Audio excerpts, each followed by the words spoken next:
Oh, by the way, I'm going to tell you right now, Fina from the morning class is probably going to join us in the last hour of class, just to observe and be here. Maybe because she can work with Mike, actually.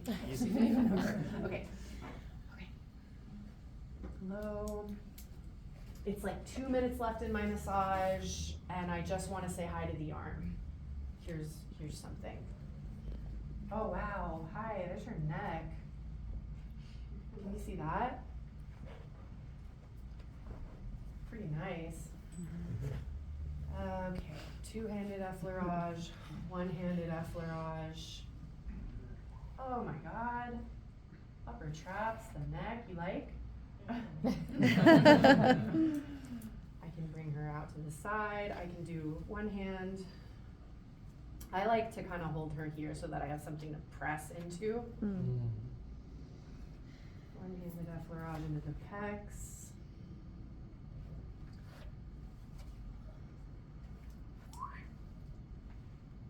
Here's where people will guard and try to help you. When you pick them up, they'll straighten out. And this is where I go, look, you can bend your elbow.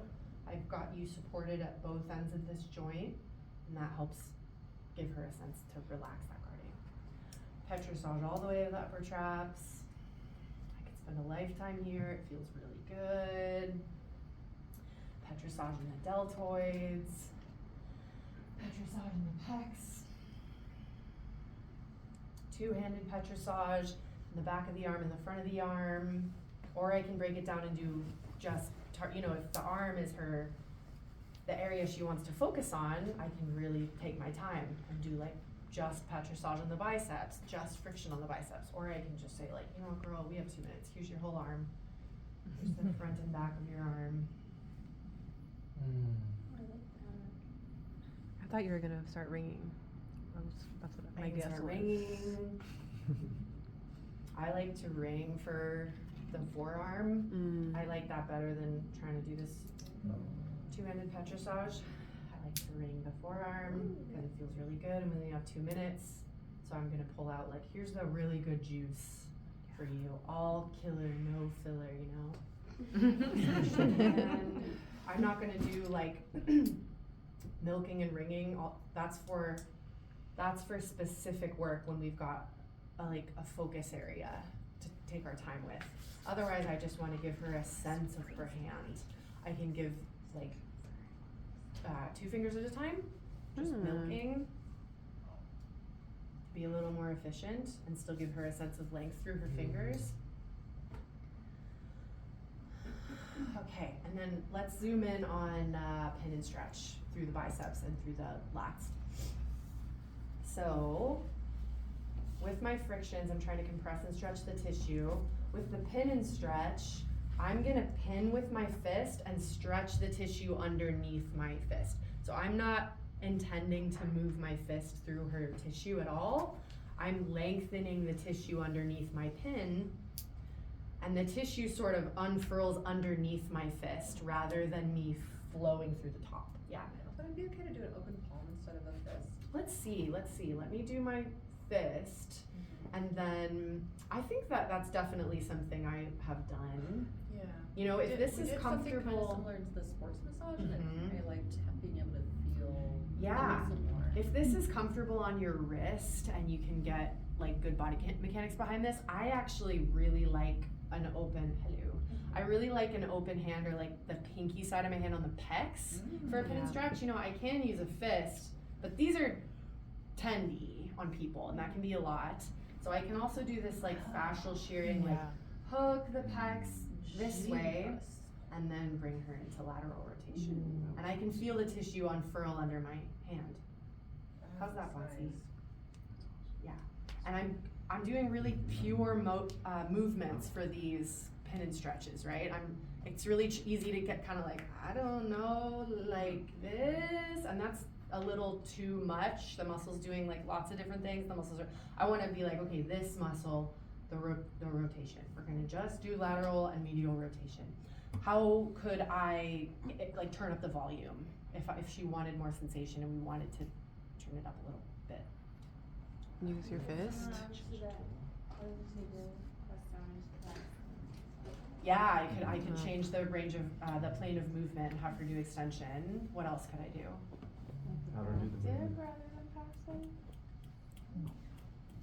Resisted? Sure, even resisted. Oh my god, passive, active, resisted. Resisted is like, oh my goodness. So I could have Bonsi do that. I'll do it for her, and then I'll say, okay, I'm gonna have you do that movement, not really slowly. And then if I really wanted to, I could be like, okay, now fight me. We're not gonna do that right now. And I do say that. I do say, okay, fight me, you know, because people are, they want to be polite and like, okay, I want you to fight me. Okay. Final boss. So let's check out the lats. Okay. We're going into abduction. Eventually she's gonna start to rotate. And I'll scoop her up into this position here at the head. Petrissage and friction through the triceps, la la la la la. And then when I'm moving into my lat pin and stretch, I'll take my friction down the triceps, all the way down to the lateral edge of the scapula. And what I'm looking for here is, put a shoulder over there? Not really, it's fine, it's fine. We'll just use this shoulder. So her scapula is right here, okay? It's good, it's good. You okay? Her scapula is right here. I am trying to punch the anterior face of her scapula, like where subscap lives. I'm gonna have to go through lats to get there. So I'm aiming for like subscap. I'm gonna be like right in the armpit to get through to subscap. Let me talk for a sec and I'll just keep her there. When you're working with subscap and when you're working on like the anterior shoulder here in the scapula, maybe right now play with like hooking onto it yourself and feel how much you are like in the armpit. You're really in there. If I'm way out here on the corner, I'm on like the lateral corner of the scapula and I'm not really getting the muscle belly. To get the belly for like this type of pin and stretch, I have to go into my armpit and then not angle in toward my rib cage and my lymph nodes, but angle back towards the scapula, okay? So I just want to encourage you to be a little brave when you're working here, and remember to talk to your client if you're like not sure. And you're like, I don't know, I'll just go over here where it's safe. Like, I'm gonna really hook onto this scapula. Will you let me know how this feels? Okay, so I'm gonna hook right in here. I'm just kind of narrating to her. And I think this is like the front of your scapula. How does that feel? Whatever. It just feels like my fist is in your armpit. Okay, it doesn't hurt. Okay, let's try this. I'm on it, I can feel it. So I'm gonna smoosh down toward the table and then I'm gonna bring her, is that okay? Yeah, it's tight.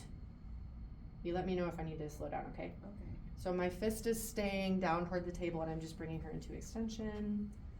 Some extension, some traction back through this supporting hand. Alexa, what muscle do you imagine you're on? Subscap or? I'm aiming for subscap, but I think I'm on her lats. Yeah. Yeah, I think there's some teres in here also, but I think I'm really hooking on the And it's these two primarily. hips that are My middle and ring finger are more like the most in contact right now. I can barely feel your fist moving. Yeah, it's just pinning down toward the table and the movement is happening in your muscle. Yes, good. And the pressure's kind of loose, I'm guessing too? Not like shoving into the table. Yeah, I think that this is a sensitive area and it really depends. Like some people are gonna be really like, so you really gotta be chill and just having the feedback and like the muscle movement is gonna be plenty. And then some people are just gonna be like, doosh, like whatever. Okay, so should we go onto your side? Yeah. Okay, thank you so much, Bonsi.